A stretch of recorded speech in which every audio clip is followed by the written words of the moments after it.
بسم الله الرحمن الرحيم. الحمد لله الذي أنزل على عبده الكتاب ولم يجعل له عوجا قيما لينذر بأسا شديدا من لدنه ويبشر المؤمنين الذين يعملون الصالحات أن لهم أجرا حسنا ماكثين فيه أبدا وينذر الذين قالوا اتخذ الله ولدا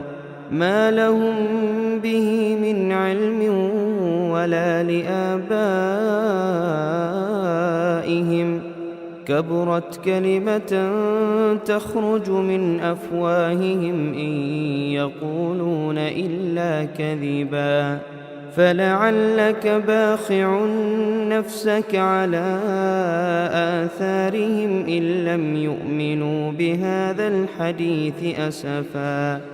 إنا جعلنا ما على الأرض زينة لها لنبلوهم أيهم أحسن عملا وإنا لجاعلون ما عليها صعيدا جرزا أم حسبت أن أصحاب الكهف والرقيم كانوا من آياتنا عجبا إذ أوى الفتية إلى الكهف فقالوا ربنا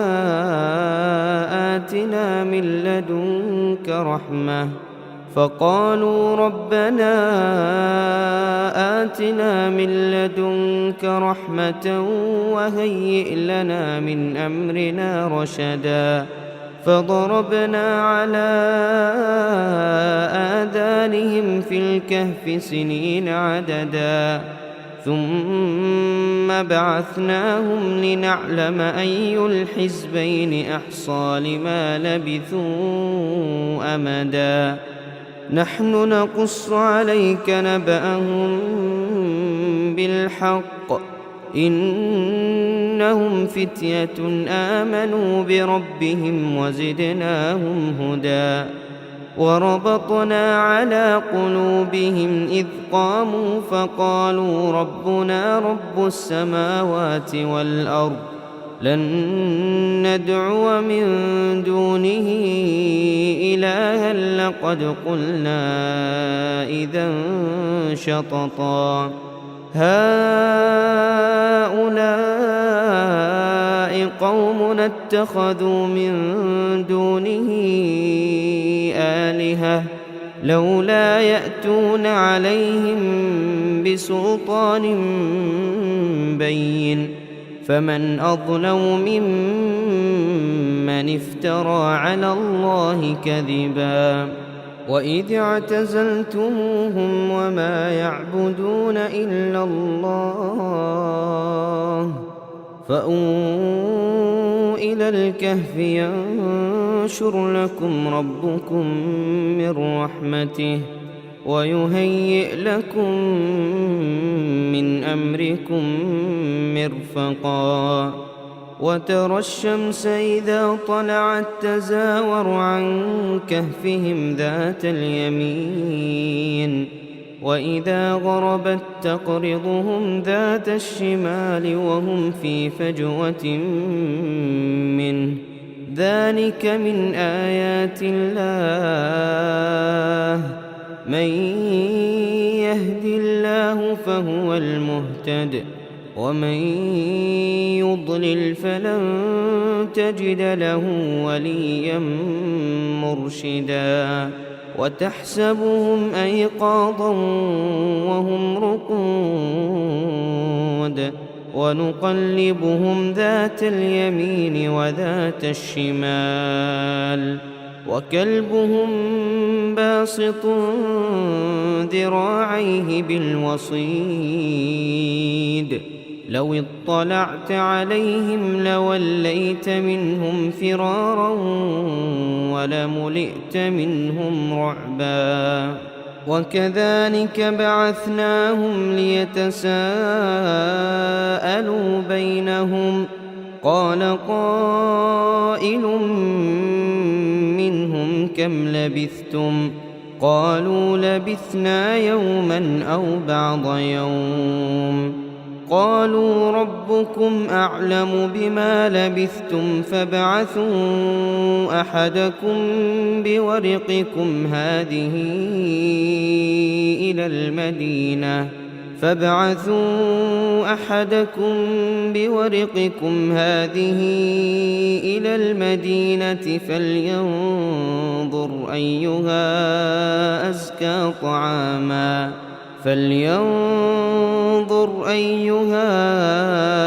أزكى طعاما فليأتكم برزق منه وليتلطف ولا يشعرن بكم أحدا إنهم إن يظهروا عليكم يرجموكم أو يعيدوكم في ملتهم ولن تفلحوا إذن أبدا وكذلك أعثرنا عليهم ليعلموا أن وعد الله حق وأن الساعة لا ريب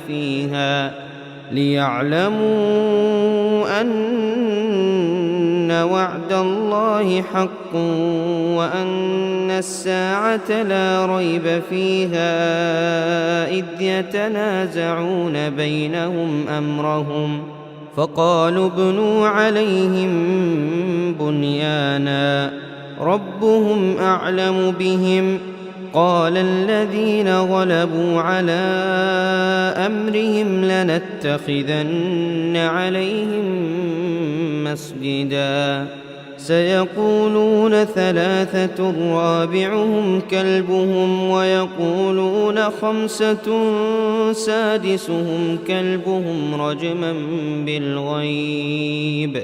ويقولون سبعة وثامنهم كلبهم قل ربي أعلم بعدتهم ما يعلمهم إلا قليل فلا تمار فيهم إلا مراء ظاهرا ولا تستفت فيهم منهم أحدا ولا تقولن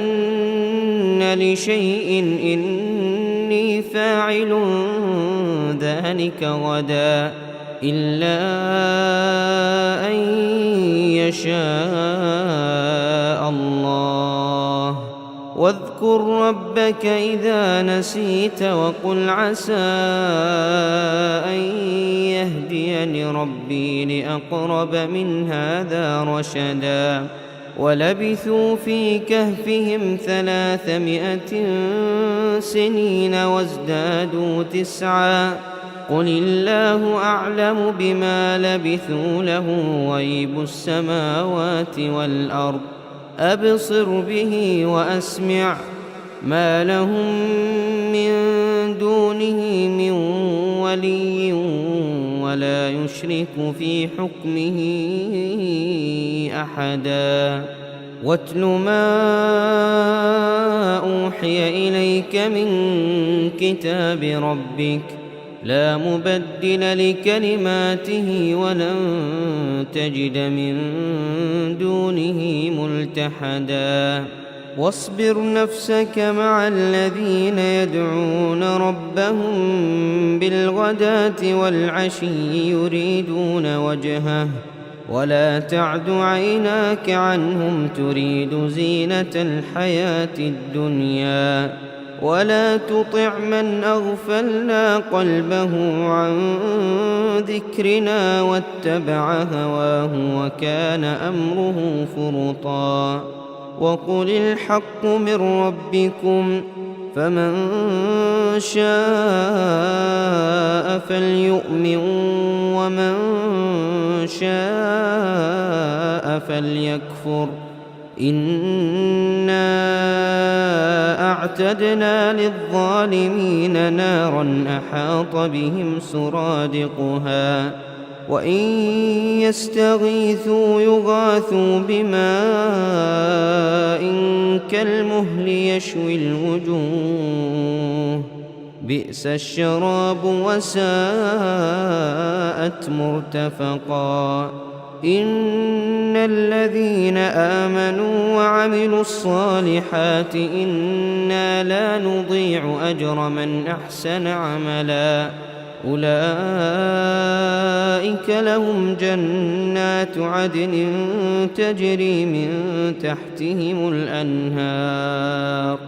تجري من تحتهم الأنهار يحلون فيها من أساور من ذهب ويلبسون ثيابا خضرا من سندس واستبرق متكئين فيها على الأرائك نعم الثواب وحسنت مرتفقا واضرب لهم مثل الرجلين جعلنا لأحدهما جنتين من أعناب وحففناهما بنخل وجعلنا بينهما زرعا كلتا الجنتين آتت أكلها ولم تظلم منه شيئا وفجرنا خلالهما نهرا وكان له ثمر فقال لصاحبه وهو يحاوره أنا أكثر منك مالا وأعز نفرا ودخل جنته وهو ظالم لنفسه قال ما أظن أن تبيد هذه أبدا وما أظن الساعة قائمة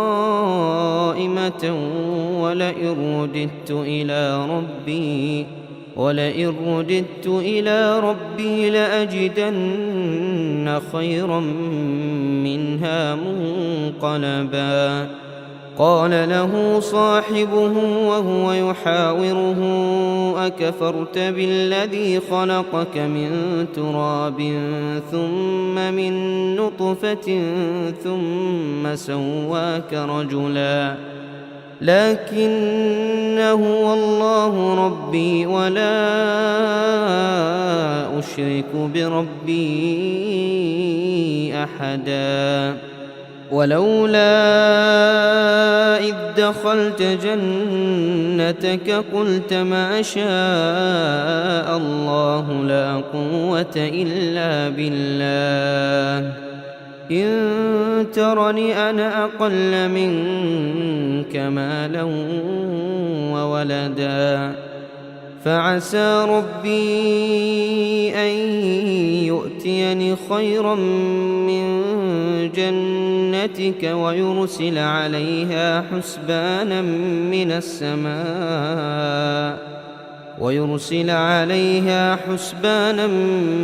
السماء فتصبح صعيدا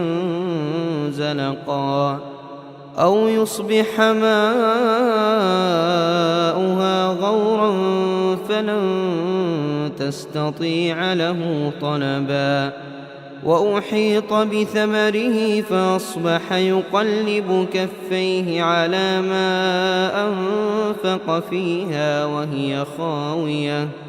وهي خاوية على عروشها ويقول يا ليتني لم أشرك بربي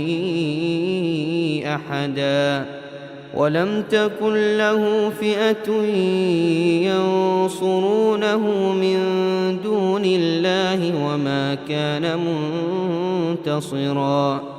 هنالك الولاية لله الحق هو خير ثوابا وخير عقبا واضرب لهم مثل الحياة الدنيا كماء إن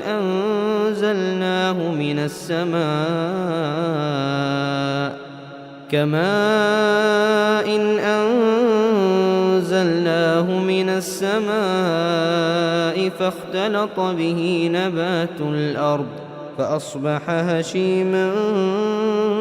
تذروه الرياح وكان الله على كل شيء مقتدرا.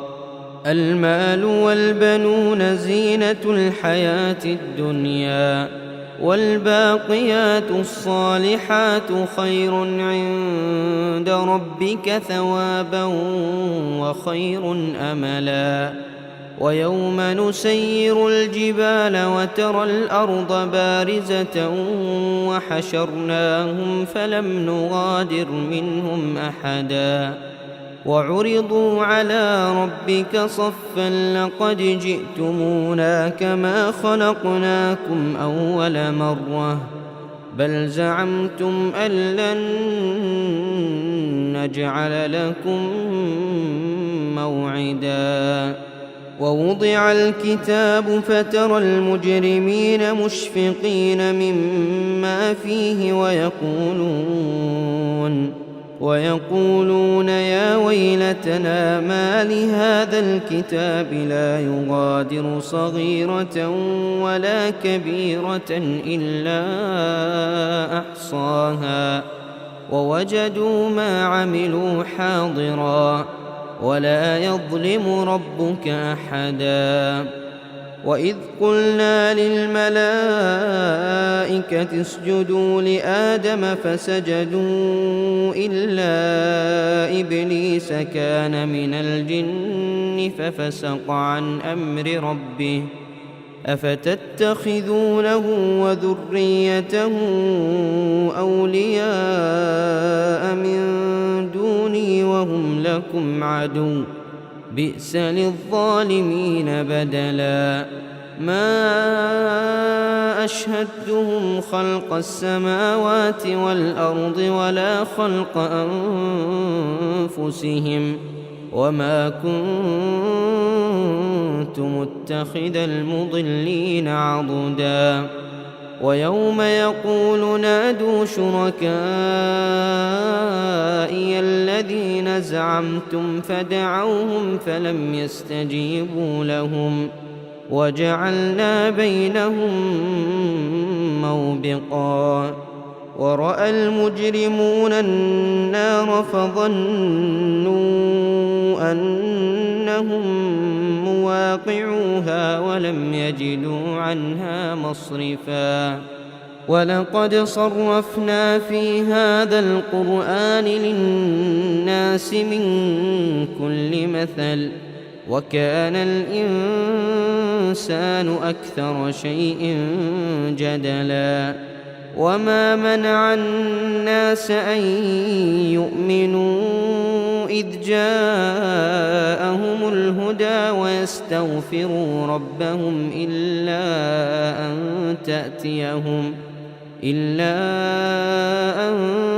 تأتيهم سنة الأولين أو يأتيهم العذاب قبلا. وما نرسل المرسلين إلا مبشرين ومنذرين ويجادل الذين كفروا بالباطل ليدحضوا به الحق واتخذوا آياتي وما أنذروا هزوا. ومن أظلم ممن ذكر بآيات ربه فأعرض عنها ونسي ما قدمت يداه إنا جعلنا على قلوبهم أكنة أن يفقهوه وفي آذانهم وقرا وإن تدعهم إلى الهدى فلن يهتدوا إذن أبدا. وربك الغفور ذو الرحمة لو يؤاخذهم بما كسبوا لعجل لهم العذاب بل لهم موعد لن يجدوا من دونه موئلا. وتلك القرى أهلكناهم لما ظلموا وجعلنا لمهلكهم موعدا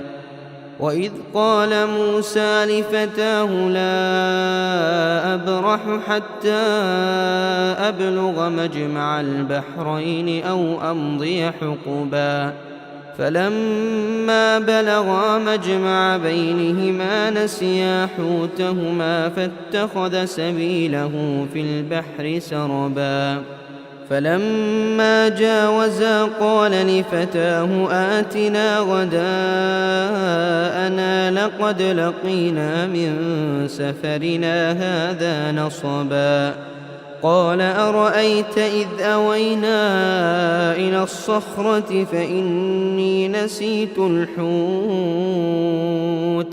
فإني نسيت الحوت وما أنسانيه إلا الشيطان أن أذكره واتخذ سبيله في البحر عجبا قال ذلك ما كنا نبغ فارتدا على آثارهما قصصا فوجدا عبدا من عبادنا آتيناه رحمة من عندنا وعلمناه من لدنا علما قال له موسى هل أتبعك على أن تعلمني مما علمت رشدا قال إنك لن تستطيع معي صبرا وكيف تصبر على ما لم تحط به خبرا قال ستجدني إن شاء الله صابرا ولا أعصي لك أمرا قال فإن اتبعتني فلا تسألني عن شيء حتى أحدث لك منه ذكرا فانطلقا حتى إذا ركبا في السفينة خرقها قال أخرقتها لتغرق أهلها لقد جئت شيئا إمرا قال ألم أقل إنك لن تستطيع معي صبرا قال لا تؤاخذني بما نسيت ولا ترهقني من أمري عسرا فانطلقا حتى إذا لقيا غلاما فقتله قال أقتلت نفسا زكية بغير نفس لقد جئت شيئا نكرا قال ألم أقل لك إنك لن تستطيع معي صبرا قال إن سألتك عن شيء بعدها فلا تصاحبني قد بلغت من لدني عذرا فانطلقا حتى إذا أتيا أهل قرية استطعما أهلها فأبوا أن يضيفوهما فوجدا فيها جدارا يريد أن ينقض فأقامه قال لو شئت لاتخذت عليه أجرا قال هذا فراق بيني وبينك سأنبئك بتأويل ما لم تستطع عليه صبرا أما السفينة فكانت لمساكين يعملون في البحر فأردت أن أعيبها وكان وراءهم ملك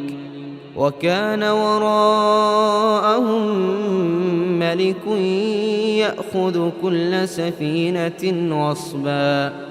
وأما الغلام فكان أبواه مؤمنين فخشينا أن يرهقهما طغيانا وكفرا فأردنا أن يبدلهما ربهما خيرا منه زكاة وأقرب رحما. وأما الجدار فكان لغلامين يتيمين في المدينة وكان تحته كنز لهما وكان أبوهما صالحا فأراد ربك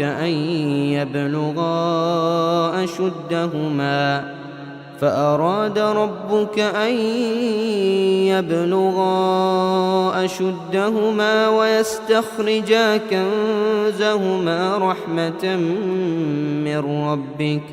وما فعلته عن أمري ذلك تأويل ما لم تسطع عليه صبرا.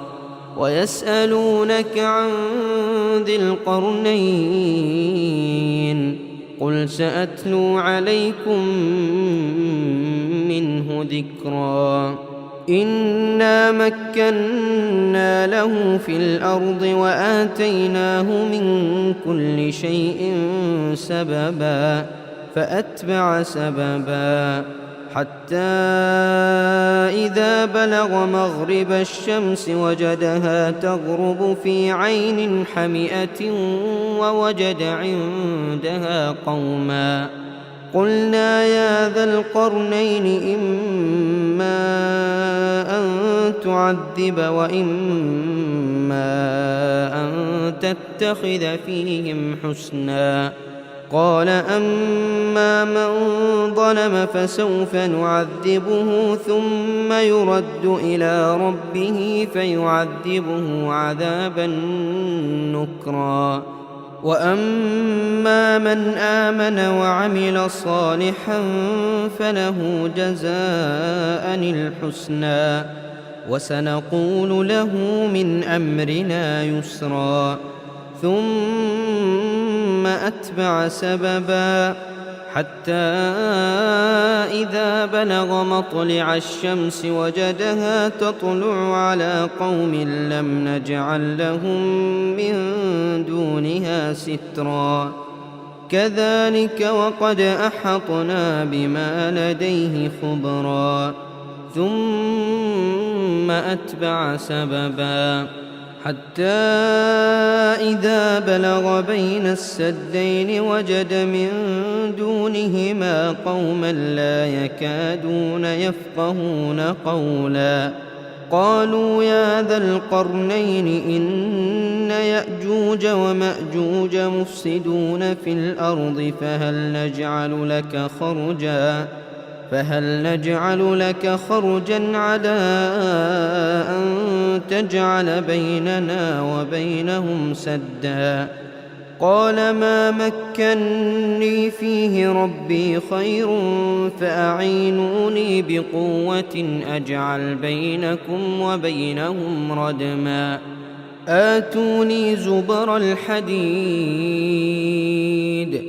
حتى إذا ساوى بين الصدفين قال انفخوا حتى إذا جعله نارا قال آتوني أفرغ عليه قطرا. فما استطاعوا أن يظهروه وما استطاعوا له نقبا. قال هذا رحمة من ربي فإذا جاء وعد ربي جعله دكاء وكان وعد ربي حقا. وتركنا بعضهم يومئذ يموج في بعض ونفخ في الصور فجمعناهم جمعا. وعرضنا جهنم يومئذ للكافرين عرضا. الذين كانت أعينهم في غطاء عن ذكري وكانوا لا يستطيعون سمعا أفحسب الذين كفروا أن يتخذوا عبادي من دوني أولياء إنا أعتدنا جهنم للكافرين نزلا قل هل ننبئكم بالأخسرين أعمالا الذين ضل سعيهم في الحياة الدنيا وهم يحسبون أنهم يحسنون صنعا أولئك الذين كفروا بآيات ربهم ولقائه فحبطت أعمالهم فلا نقيم لهم يوم القيامة وزنا ذلك جزاؤهم جهنم بما كفروا واتخذوا آياتي ورسلي هزوا إن الذين آمنوا وعملوا الصالحات كانت لهم جنات الفردوس نزلا خالدين فيها لا يبغون عنها حولا قل لو كان البحر مدادا لكلمات ربي لنفد البحر قبل أن تنفد كلمات ربي ولو جئنا بمثله مددا قل إنما أنا بشر مثلكم يوحى